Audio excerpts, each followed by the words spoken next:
کہ اگر یہ مشاورت ہوئی ہے اور اس کے اندر وہی جو ابھی بتایا گیا ہے لاہور ہائی کورٹ کے حلقوں کی جانب سے اگر وہی باتیں ڈسکس ہوئی ہیں تو پھر تو یہ آپشن موجود نہیں ہے. لیکن یہاں پہ آپشنز یا یہاں پہ قانون اور آئین کو نہیں دیکھ کے اب پچھلے 1-2 سال سے ہم دیکھ رہے ہیں کہ فیصلے ہو رہے ہیں یہاں پہ سیاسی مصلحتوں یا سیاسی مفادات یا سیاسی ضرورتوں کو پیش نظر رکھ کر جو ہے کہ کئی فیصلے ہمیں نظر آتے ہیں. تو اس لیے بعض لوگوں کا خیال ہے کہ 3-2 کا فیصلہ ہو سکتا ہے اور بعض لوگوں کا خیال ہے کہ ہو سکتا ہے کہ یہ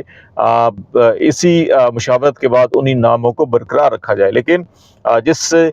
بے چینی کا اضطراب کا اظہار کیا جا رہا ہے حکومت کے حلقوں کے اندر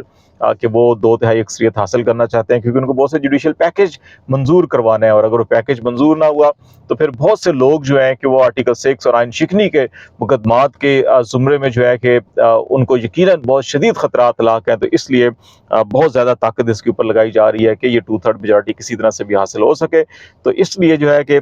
اس میں یہ بہت سے لوگ خیال اور حکومتی حلقوں کا بھی خیال ہے کہ نہیں یہ فیصلہ ہمارے حق میں آئے گا. تو یہ ابھی پیر بڑا اہم دن ہوگا 19 اگست کا, اس دن اس کے اوپر فیصلہ آنا ہے. اور پھر اس کے بعد جو ہے کہ آپ کو پنجاب کے اندر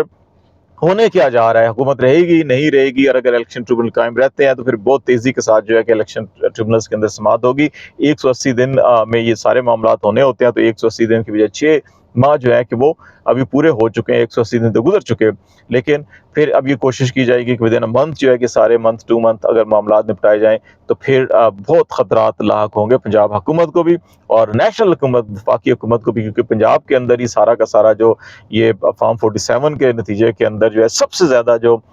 دھاندلی کی گئی تھی وہ پنجاب کے اندر کی گئی تھی, نیشنل اسمبلی ہو یا صوبائی اسمبلی کی سیٹیں. تو اس لیے اس کو بچانے کے لیے ساری کوششیں چل رہی ہیں. دوسرا معاملہ جو اسلام آباد ہائی کورٹ کا ہم نے کہا کہ مزید 4 جو حکومتی بڑے چہیتے پیارے جو افسران ہیں ان کو توہین عدالت کے نوٹسز, اور یہ اظہر مشوانی جو پاکستان تحریک انصاف کے سوشل میڈیا ایکٹیوسٹ اور ہیڈ بھی رہے ہیں ان کے, اور وہ بھی بیرون ملک ہیں, ان کو بھی پہلے گرفتار کیا گیا تھا, لاپتہ ہوئے تھے, بازیاب ہوئے تھے. ان کے 2 بھائی جو ہیں وہ 6 جون سے جو ہے دونوں پروفیسر ہیں, اساتذہ ہیں, پڑھاتے ہیں,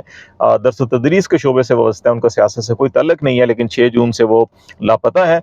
لاہور ہائی کورٹ کے اندر یہ کیس ہوا تھا, آپ سب کو معلوم ہے. اس کے بعد وہاں پہ مایوسی نظر آئی, اور پھر کیونکہ اسلام آباد سے ایک انٹیلیجنس افسر نے جو ہے کہ اظہر مشوانی سے رابطہ کیا اور کہا کہ آپ ٹویٹ ڈیلیٹ کریں اور آپ یہ اس قسم کی ٹویٹ نہ کیا کریں, تو پھر تو آپ کے بھائیوں کو چھوڑ دیا جائے گا. اگر آپ نہیں کریں گے تو صرف بھائیوں کو نہیں بلکہ آپ کے فیملی کے دیگر افراد کو بھی اٹھایا جا سکتا ہے. تو اس لیے لاہور ہائی کورٹ سے یہ درخواست واپس لی گئی, اور اسلام آباد ہائی کورٹ کے اندر کیونکہ بڑا پرو ایکٹیولی اسلام آباد ہائی کورٹ جو ہے کہ وہ اس قسم کے انسانی حقوق کے بنیادی جو معاملات ہیں ان کو دیکھ رہی ہے, اور پھر آئین اور قانون کے مطابق فیصلے کیے جا رہے ہیں. اور ٹیلی فون کالز کے اوپر یا جو دباؤ ڈالا جاتا ہے, دھمکی دی جاتی ہے, دھونس دھانسلی کی جاتی ہے, یا عزیز و قارب کو اٹھایا جاتا ہے, تشدد کیا جاتا ہے اور کہا جاتا ہے جی کہ فیصلے ہمارے حق میں کیے جائیں, وہ سارے مطالبات جو ہے اسلام آباد ہائی کورٹ تسلیم نہیں کر رہی. تو اس لیے پھر یہ اسلام آباد میں آئے, کیونکہ افسر جو ہے کہ اس کا دفتر اور اس کی انٹیلیجنس ایجنسی کا ہیڈ کوارٹر جو ہے وہ بھی اسلام آباد میں ہے. تو اس لیے اسلام آباد ہائی کورٹ میں کیا. 1 تاریخ کے اوپر آج کی ڈیٹ دی گئی تھی کہ ان کو بازیاب کر کے پیش کیا جائے. آج تمام جو ایجنسیز ہیں ان کی طرف سے ایک ہی جواب آیا جی کہ وہ ہمیں ان کا کوئی علم نہیں ہے, ہمارے علم میں نہیں ہے, نہ ہمارے پاس ہے نہ ہمارے علم میں ہے. یہ جواب آیا جس کے اوپر جو ہے کہ جسٹس میاں گل حسن اورنگزیب صاحب جو ہے کہ انہوں نے برہمی کا اظہار بھی کیا اور کہا کہ اگر آپ کے علم میں نہیں ہے, ایک صاحب جو ہے کہ لاپتہ ہے, اور پھر جس انداز کے اندر پٹیشن کے اندر بھی کہا گیا کہ انٹیلیجنس افسر یہ فون کر کے کہہ رہے ہیں, تو پھر جو ہے کہ یہ جو ہے یہ ڈیفینس ہے, یہ عدالتی حکم کی انحراف ہے, حکم عدولی ہے. اس کی بنیاد کے اوپر سیکٹری دفاع, سیکٹری داخلہ بہت اہم پوسٹ ہوتی ہیں. تمام جو ڈیفنس فورسز ہیں وہ سیکٹری دفاع کے انڈر ہوتی ہیں, اور اسی طرح سے جو تمام آپ کی سول انٹیلیجنس ایجنسیز اور قانون نافذ کرنے والے ادارے ہیں وہ سیکٹری داخلہ کے انڈر ہوتے ہیں. ان دونوں کو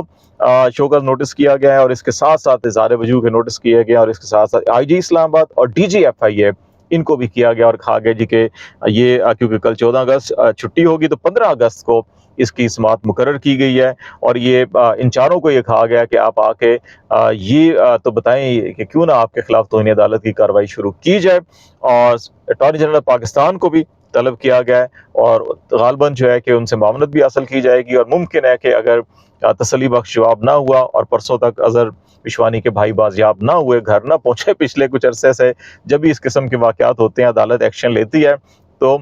خاموشی سے وہ لوگ جو ہے کہ جیسے شہباز گل صاحب کے بھائی تھے یا باقی لوگ تھے تو ان کو جو ہے کہ چھوڑ دیا جاتا ہے, ان کے گھر پہنچا دیا جاتا ہے کہ جناب یہ بازیاب ہو گئے, گھر آ گئے ہیں. تو اگر پرسوں تک یہ بھی گھر نہ پہنچے تو پھر یقینی طور کے اوپر ان کے خلاف توہین عدالت کی کارروائی شروع کر دی جائے گی, اور اگر ان کا جواب تسلی بخش نہ ہوا. ایک اور سب سے بڑا اہم معاملہ جو ہم نے سب سے پہلے بات کی کہ جنرل فیض کے بعد مزید گرفتاریاں, اس میں اب ہر طرف سے جو ہے کہ وزیر دفاع موجودہ, جیسے ہم نے کل بھی 8 سوال اٹھائے تھے کہ کیا یہ اکراس دا بورڈ اکاؤنٹیبلٹی ہے یا نہیں ہے. اب حکومت کے اپنے وزراء جو ہے کہ جناب باجوہ کا نام لے رہے ہیں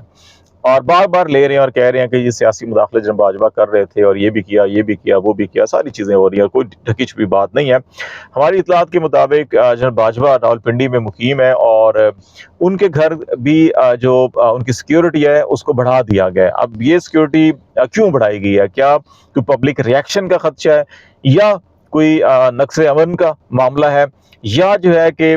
فیض حمید سے جو تحقیقات ہونی ہے یا تفتیش ہونی ہے, یا جو ان کے بھی, کیونکہ ڈیفینیٹلی فیض حمید تو کہیں گے کہ میں تو یہ نہیں کرتا تھا, میرے تو کمانڈ کو فالو کرنا ہے, کمانڈ کے احکامات کو فالو کرنا ہے, اور جو کمانڈ کی حکومت ہوتا ہے ہم وہ کرتے تھے. تو انہوں نے بہت سے چیزیں جو ہے کہ وہ جب باجوہ کی طرف ریفر تو کریں گے وہ, اور ان کو کرنی بھی چاہیے. اور یہ جو سیکورٹی بڑھائی گئی ہے تو کیا یہ معاملات جو ہیں کہ ان کی نقل و حرکت محدود کرنے کے لیے ہے, اور اگر ان کو مطلوب ہو ان کی تفتیش تحقیق اور ان کی گرفتاری مطلوب ہو تو کیا اس لیے ہے کہ وہ کہیں زیادہ آگے پیچھے نہ جائیں اور کوئی ضوابط نہ کریں؟ اس لیے بعض لوگوں کا خیال ہے کہ یہ جو ان کی سیکورٹی بڑھائی گئی ہے اس سلسلے میں ان کی جو ہے گرفتاری کے امکانات بھی موجود ہیں. اور دوسرا, اس کیس سے جڑے ہوئے جناب فیض حمید, جیسے ہم نے کل بھی سوال اٹھایا تھا, تو آج بھی بہت سے حکومتی حلقوں کے اندر جو ہے اسٹیبلشمنٹ کے حلقوں کا یہ کہنا ہے کہ فیض حمید جو ہے کہ اپیرنٹلی جو اسٹیٹمنٹ دیا گیا وہ صرف فیض حمید کا دیا گیا, لیکن اس کا دائرہ کار وسیع ہو سکتا ہے. اور خاص طور کے اوپر جس کیس میں سپریم کورٹ میں جو حوالہ بنا ٹاپ سٹی کا کیس, اور اس کے اندر کیونکہ شکایت کنندہ کی جانب سے بہت سے نام دیے گئے ہیں, عہدے دیے گئے ہیں, تو اس لیے اگر صرف فیض حمید کو ہی ٹارگٹ کیا گیا تو پھر اس فیصلے کی کمپلائنس رپورٹ بنتی بھی نہیں ہے کہ اگر آپ صرف ایک کو تو کر رہے ہیں باقی سب کو نہیں کر رہے, اور باقی سارے بھی کہیں گے جی ہماری کمانڈ نے حکم دیا تھا. تو لیکن جو ہم نے پہلے بھی بات کی تھی, جو پاکستان کا آئین اور پاکستان کا قانون ہے وہ